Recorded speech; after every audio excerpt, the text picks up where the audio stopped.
nikech adira wang'eni e kinde ma oland ni ng'anyo bobedo odiochieng' makinya to wang'eni ute fwambo kata jofwambo mopogore opogore keto ga ikruoge mopogore opogore to wacho ni ng'anyo kochako to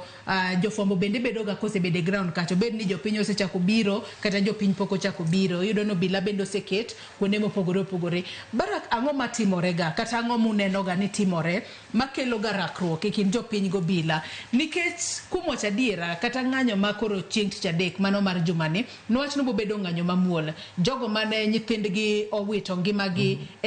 kinde ng'anyo mar higa mokalo nochwalo milome ne obila, onyiso obila ni magi roots mabobedo kwa dhiye, wabobedo kwa chako ng'anyo marwa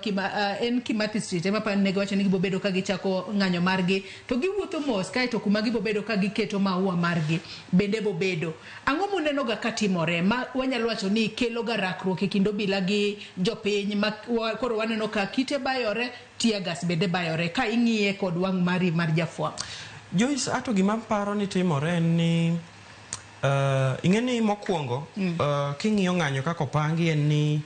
nitiere chik morito joma ng'anyo to bende nitiere chik morito obila to nitie chik morito jopiny ma bende ok ng'any ma gin e town gin ok ging'any. King'iyo ng'anyo mokalo kaka nobedo iyudo ni joma ne ng'anyo no odonje town ma ne gidwa mondo ahinya ne gidonje town by saa 2 ne gisedonje town ka gichokore apaya ma Kimathi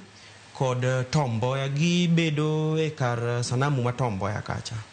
kanyo gichako dhano matin ginya chaka dhano 20 30 ka gisechako to giwuok ka gichomo apaya ma Kimathi to samoro bende giwuok ka gichomo area ma Moi Avenue.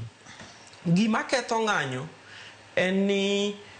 obila dwaro ni mondo ochik jong'anyo kuma jong'anyo lu gi gima gitim.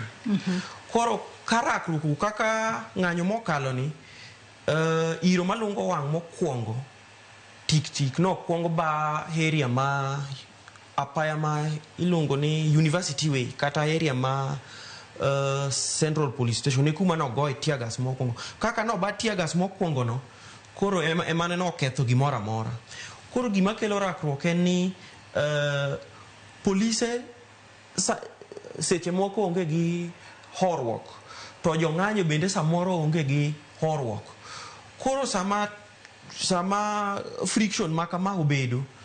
te kaka tulo chakore. Koro tulo kosechakore nitiere joma koro ok jong'anyo ma ok inyalo wacho ni jong'anyo ma koro ang' donje ng'anyo. Koro gin ka gisedonje ng'anyo to koro agenda gi ma koro gitimo kamano. Finto korka kori rakruok makama